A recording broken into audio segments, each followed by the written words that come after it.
Hey, welcome back to the Maxwell Leadership Podcast. This is the podcast that adds value to leaders who multiply value to others.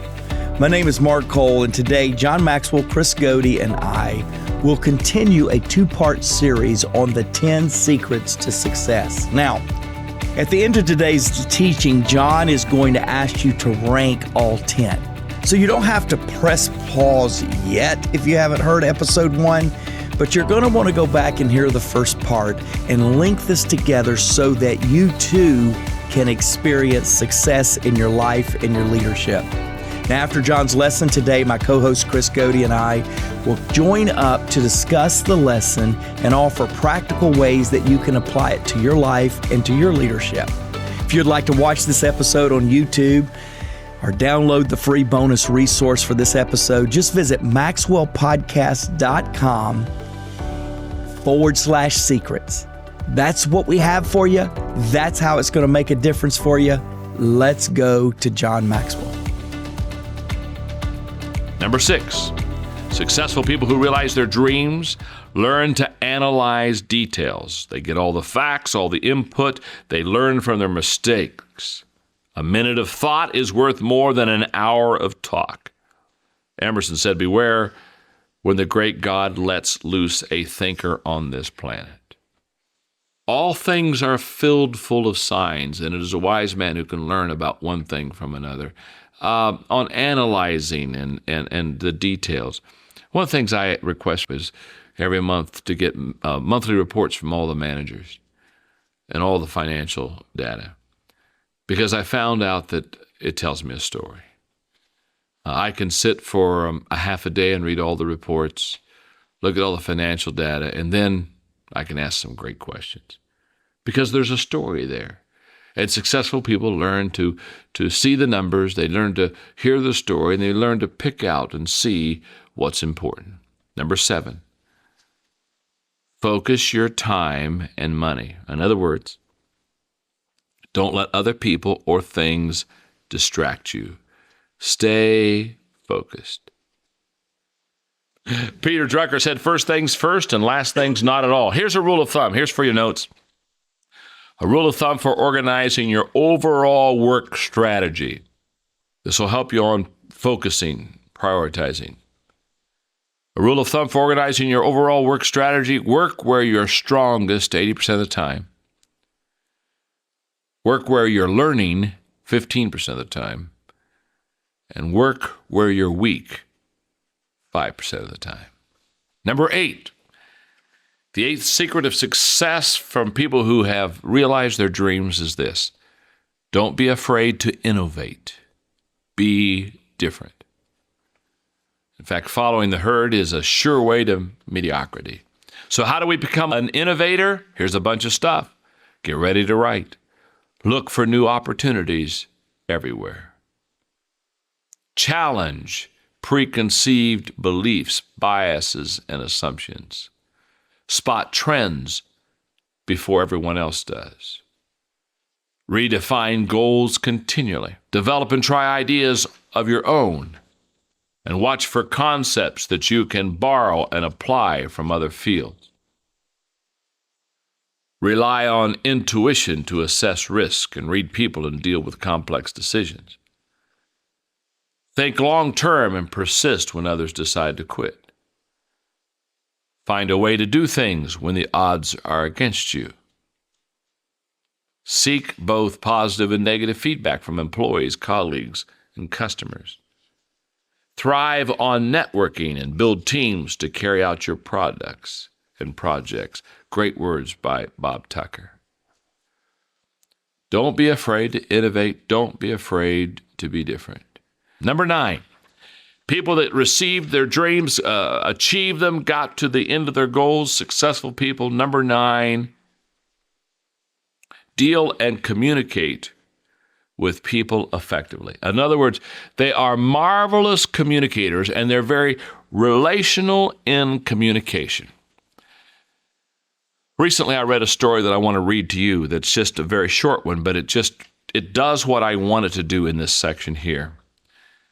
Let me just read it to you. Listen carefully. An experienced nurse recounts this story. During my second month of nursing school, our professor gave us a pop quiz. I was a conscientious student and had breezed through the questions until I read the last one. What is the first name of the woman who cleans the school? Surely this is some kind of a joke.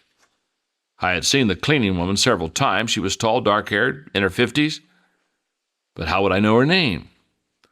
I handed in my paper and leaving the last question blank. Before class ended, one student asked if the last question would count toward our quiz grade. Absolutely, said the professor. In your careers, you will meet many people. All are significant. They deserve your attention and care, even if all you do is smile and say hello. I've never forgotten that lesson. I also learned that her name was Dorothy. That's a powerful statement on relationship and communication and being able to communicate effectively with people. John Craig said, no matter how much work you can do, no matter how engaging your personality may be, you will not advance far in business if you cannot work through others. Number 10, be honest and dependable. Take responsibility. And I love this phrase beneath that. Otherwise, numbers 1 through 9 won't matter. In other words, everything I've said so far ain't going to matter at all if you and I don't take responsibility. It is true. The time is always right to do what is right.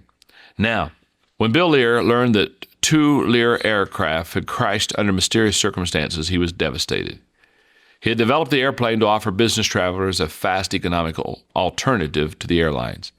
At that time, 55 Lear jets were privately owned, and Bill sent word to all the jet owners to ground their planes until he and his team could determine what had caused the 2 crashes.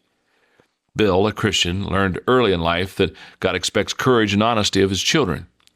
And the thought that more lives might be lost was far more significant to him than the adverse publicity that the grounding of all Lear jets might generate in the media. And as he researched the ill-fated flights of the 2 planes, the possibility of a specific technical problem began to emerge. Using his own plane, Bill personally experimented to recreate the same problem. He nearly lost control of the jet in the process, but he found that a defect in the plane's mechanism did exist. All 53 planes were fitted with a new part, eliminating the danger. Bill spent 2 years rebuilding the business. Lear jets were soon soaring again, carrying thousands of business people safely to their destination. Bill Lear protected the lives of his customers while counted on God to protect the reputation of his corporation, and he has never regretted his decision. Great story of somebody taking responsibility. Now, here's what I want you to do. We've talked about 10 secrets to success that successful people know and do in reaching the dream that they have. And what I want you to do, if 1 is low and 10 is high, as I give you these 10 things, I want you from a 1 to 10, 1 being low, 10 being high, score yourself in these 10 areas that will bring you success. Number 1, how you think is everything. From a 1 to a 10, how do you do there? Number 2, decide upon your true dreams and goals. How well are you doing? Number 3, take action. Number 4, never stop learning. Are you a consistent grower? Number 5, be persistent and work hard. Number 6, learn to analyze the details. Number 7, focus your time and money. Number 8, don't be afraid to innovate. Be different. Number 9, deal and communicate with people effectively. And 10, be honest and dependable. In other words, take responsibility. And this last statement, don't let someone else create your world, for when they do, they will always create it too small. If you have a dream, use these 10 success principles and reach it. Hey, John Maxwell here. I'm in the studio. We've been recording all day. And I was thinking about really one of my very favorite experiences that we have, and that is called Day to Grow. If you want to grow, you want to grow in every area of your life. I tell people all the time, you don't want to go to something, you want to grow to something. But if you're passionate about personal growth, development, your team, and growing them, You do not want to miss Day to Grow. I'm going to have some real players with me. Deion Sanders, Jamie Kern-Lima, myself. Oh my gosh, you don't want to miss it. So mark it. Come and see us on Day to Grow. I will promise you this. You come and bring your team, and at the end of the day, you'll come up and shake my hand and say, one of the best days I've ever invested in for myself and for my team. I'll see you there.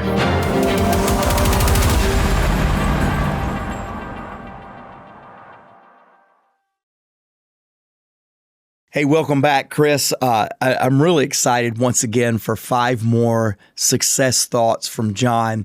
And once again, this week, just like last week, I watched each one of these play out in things I've observed with John through the years. As we start today, we've got this theme, this underlying kind of a standout statement that we want to leave you with today, and that is the time is always right to do what's right.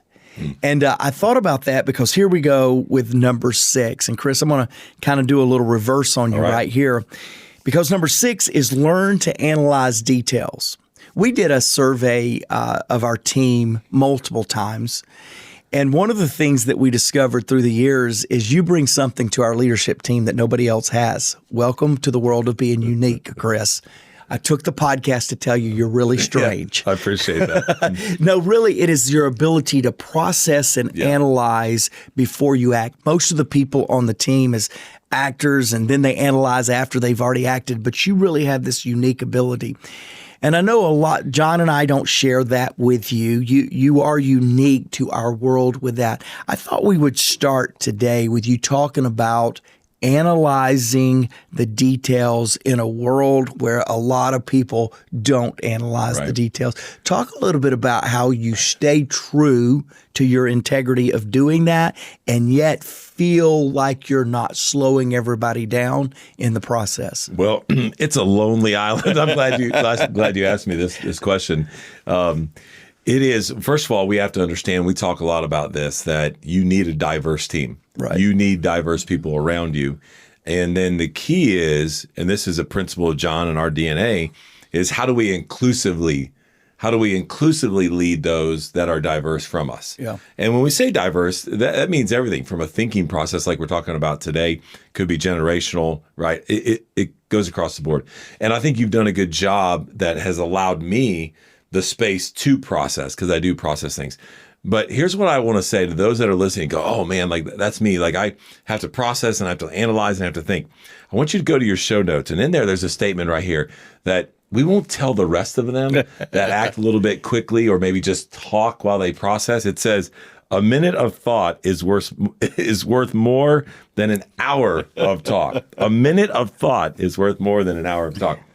For me, it's a really good question, because oftentimes what I find myself doing is listening and processing and then going, like I want to process a little bit more, which that's not necessarily what I need to be doing. I need to listen. I need to hear input from me. I like data. I like thoughts. I like perspectives. But then once I have that, and I'll take notes in meetings, and I'll be thinking while maybe some others are talking. But I don't want to, and here's what I want those that analyze a little bit. I don't want to miss the opportunity to add value to the team or our leaders that are in the room of what I'm thinking and be comfortable in that space. We're talking with our leadership team right now about having this robust dialogue and understanding that it's not personal and it doesn't have to be perfect. And so because I analyze and get in that mode, I've had to learn to be okay with it not being completely analyzed and completely thought out. But when you think about this and you think about learning to analyze the details, I think John is also talking about in your personal life. Right. Are you asking yourself the right questions? Are you asking yourself the questions that allow you to think and strategically plan to outperform what your goal was that year, what your dream was? So we're here, and if you're listening to this, it's at the end of January. And before we move on, if I didn't answer the question, feel free to push back a little more on what we just talked about. But I would also want you just to share a little bit about, because I think you do a really good job on your personal dreams and on your personal mission, you both and Stephanie. and you reevaluate and you look at the details and the data from the year before. Yeah. And you just came off your year-end review where you did that thing. Talk about just a little bit about that from your perspective on the personal growth side. Yeah, thanks. And because I do think in our areas of passion or in our areas of gifting, I think all of us exhibit more analyzing the details than we do in areas that we're just kind of passionate about, but it's not necessarily a gift. And I'm really passionate about my year-end review. I'm very passionate about what I did at the end of December last month. I'm very passionate right now in the month of January watching that play out. I analyze. Every week I'm reading my growth plan, my life plan that I put together the end of December. I mean, I'm really into it and analyzing what's working, what's not, what's tweaking, what needs to be lifting. Right. And I'll do that throughout this year on that particular segment.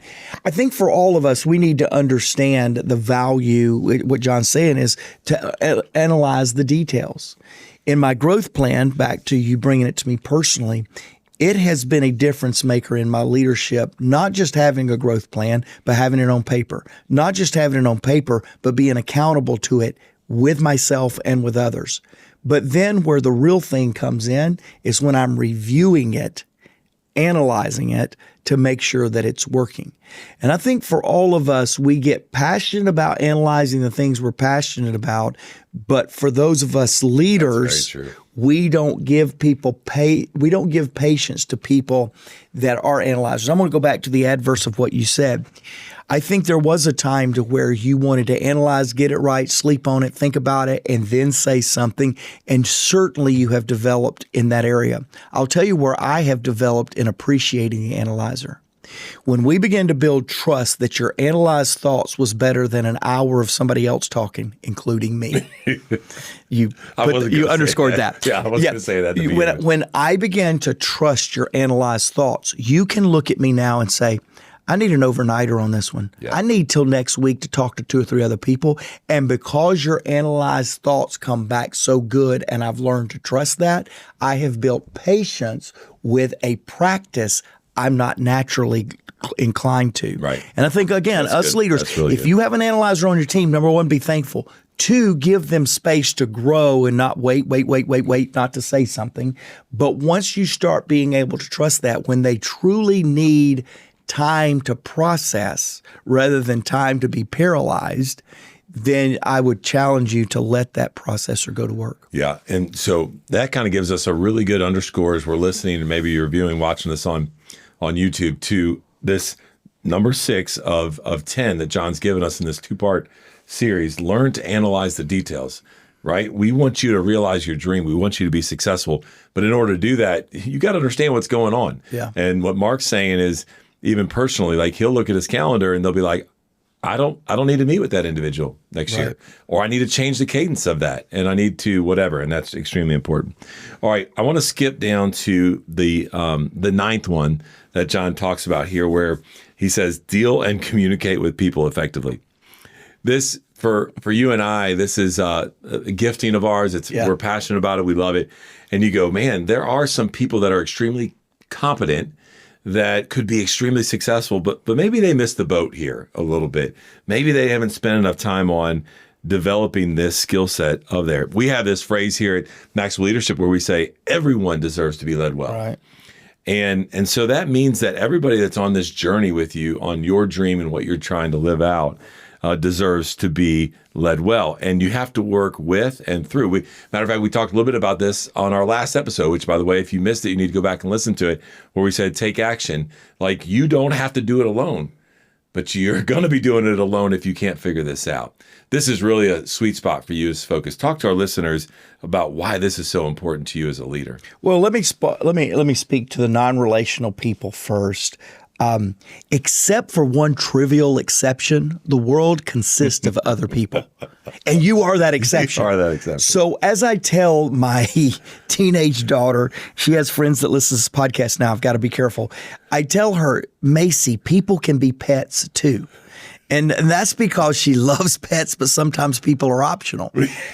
There are people that really don't get naturally how to deal with people. And all I've got to tell you is for you to advance in life, You're going to have to introvert, extrovert. It does not matter. Personality doesn't personality, or personality toward people, personality away from people. You have got to learn to work more effectively with people. All of us. You have got to learn to deal and communicate with people effectively.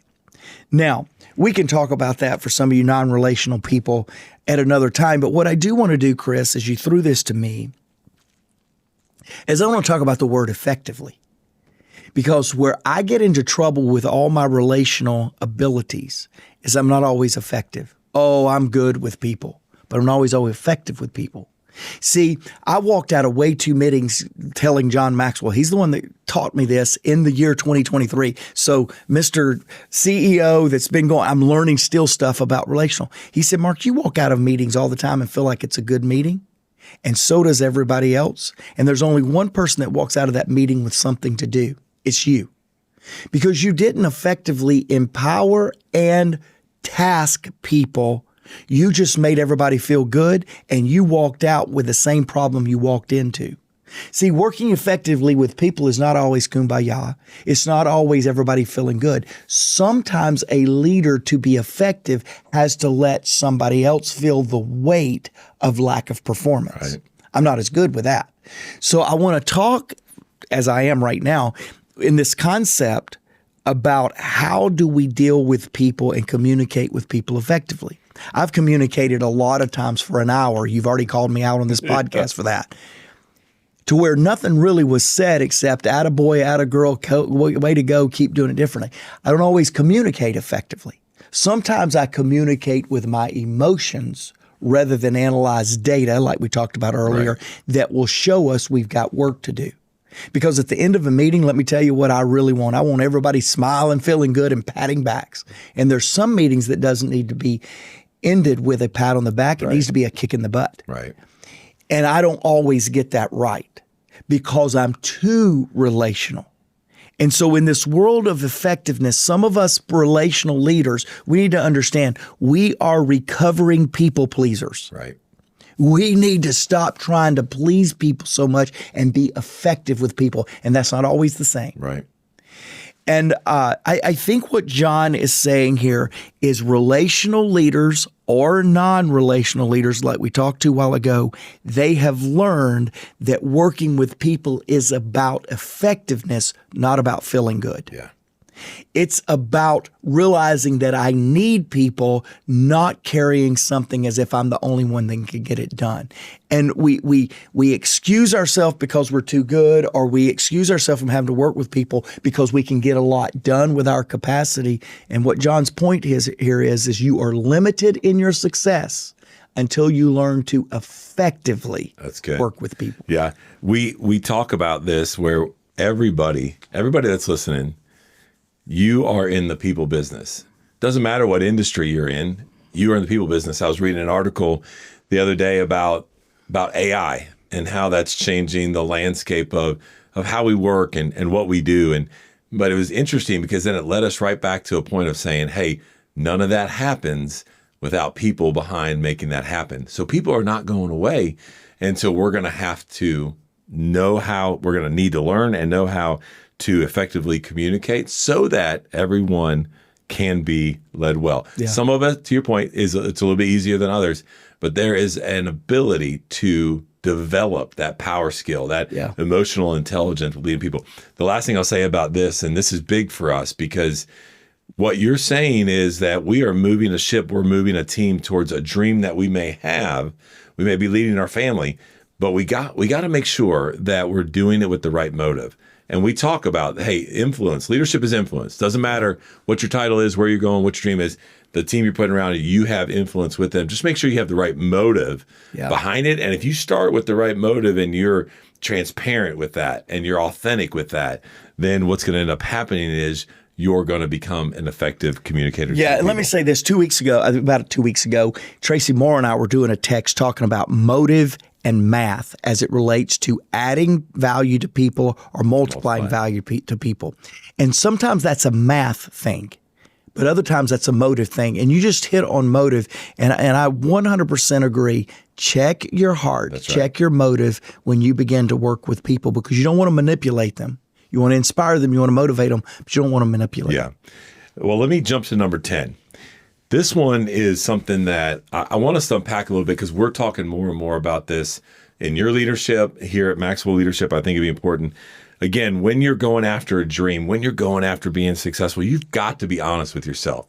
Right? We talk a lot about self-awareness and how the longer you have led, maybe the more you've been on this journey of your dream. We talked about it in the last podcast session about you're going to fail and you're going to have to jump in that cycle, and it's going to be a journey. Maybe the longer you're on this journey, the more unaware you become of really where you're at and what you're doing. And so I love this, because John says, hey, we've got to be honest and dependable, but take responsibility. Now, you honed in on the word effectively last time. I'm going to hone in on the word here, responsible, because we talk about, we want people around us and our leaders and part of this journey with us and this team to be coachable and to be responsible. And if we do that, that fosters a culture of trust and open communication. But that's extremely important for our listeners to understand. You have to take responsibility on your dream or where you're taking your team or whatever it might be.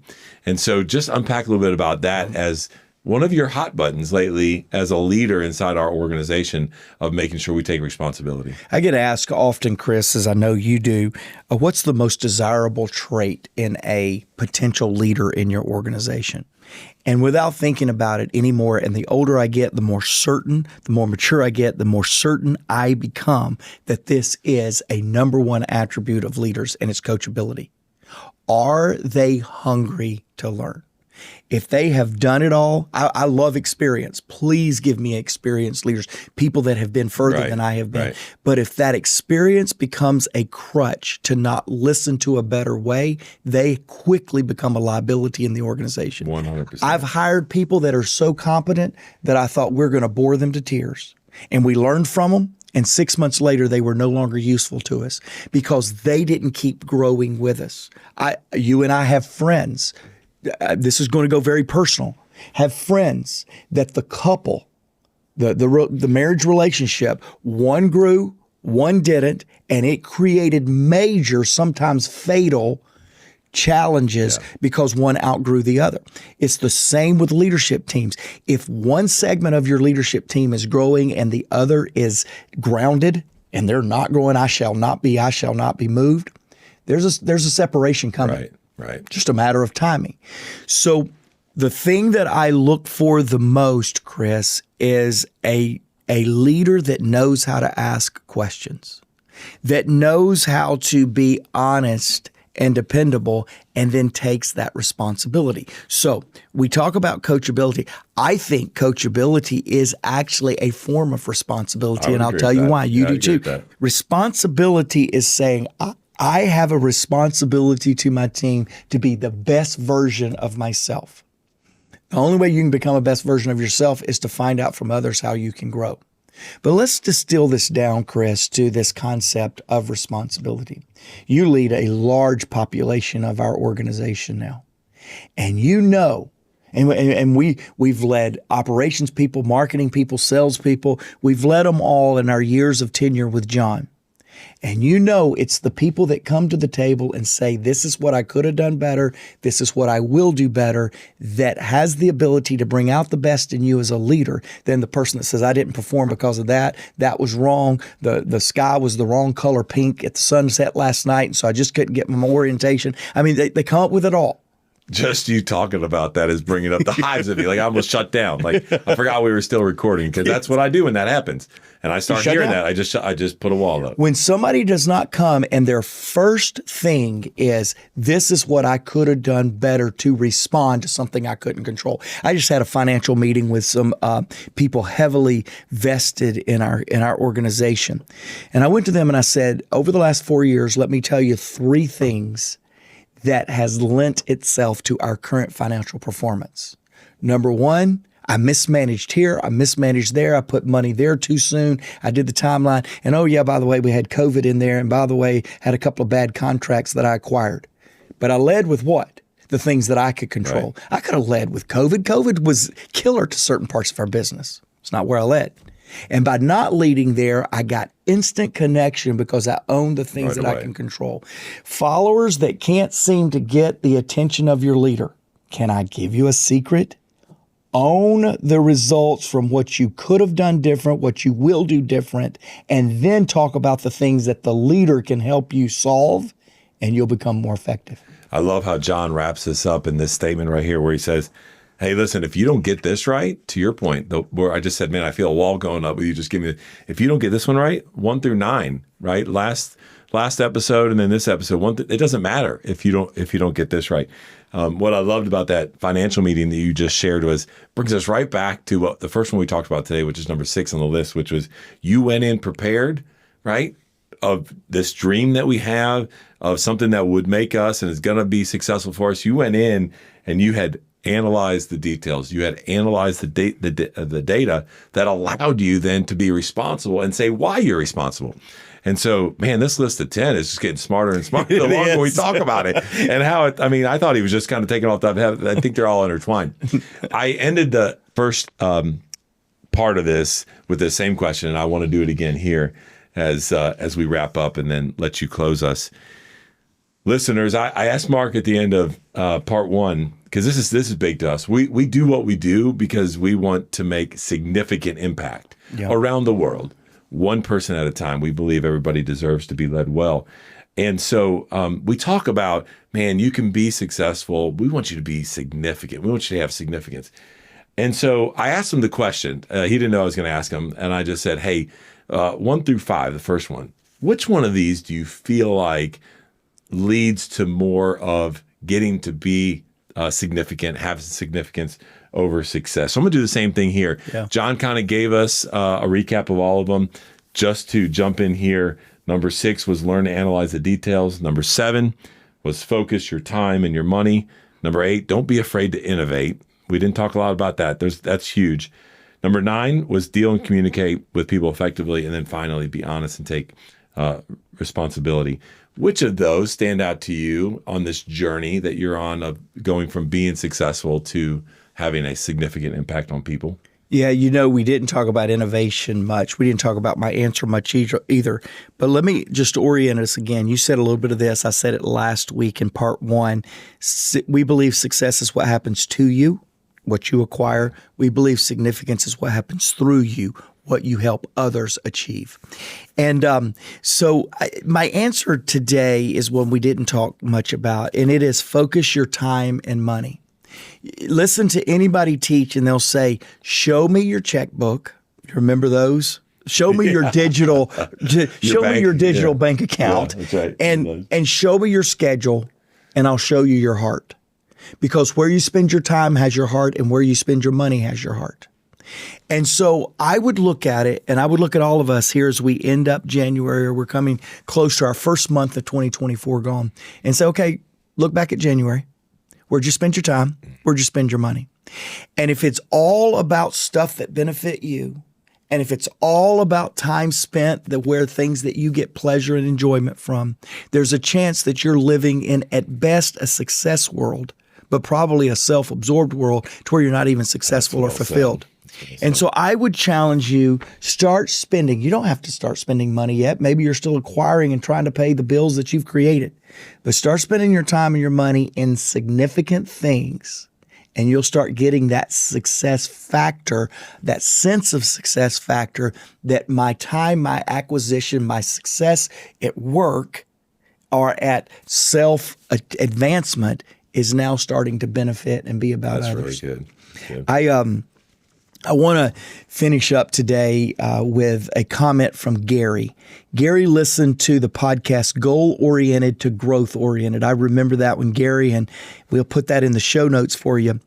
But Gary says, thanks for clarifying being goal-oriented compared to growth-oriented. I'm one of those 70-plus-year-olds. I'm so proud of you, Gary. You're listening to a podcast. You're trying to grow yourself. He said, I'm one of those 70-plus-year-olds that just joined the Maxwell Growth Plan. By the way, we'll put it in our show notes how you too can be a part of the Maxwell Growth Pen. He said, I'm looking forward to learning more about the 15 invaluable laws of growth, Today Matters, and the 30-day growth plan. Thanks for all the Maxwell team does. Gary, thank you. You're why we do what we do. Last week in part 1, I made available the Put Your Dream to the Test. It's the book that John wrote, the online course. It's available now to you. It's normally $399. We'll put a link in the show note. You can get that for $79. We extended that because of last week making that promise. We extended that to this week as well. $79 will give you an online course to help you dream bigger and better. And why do we do that? Because, Chris, you brought up significance. Because we want to bring powerful, positive change to the world around us, because everyone deserves to be led well.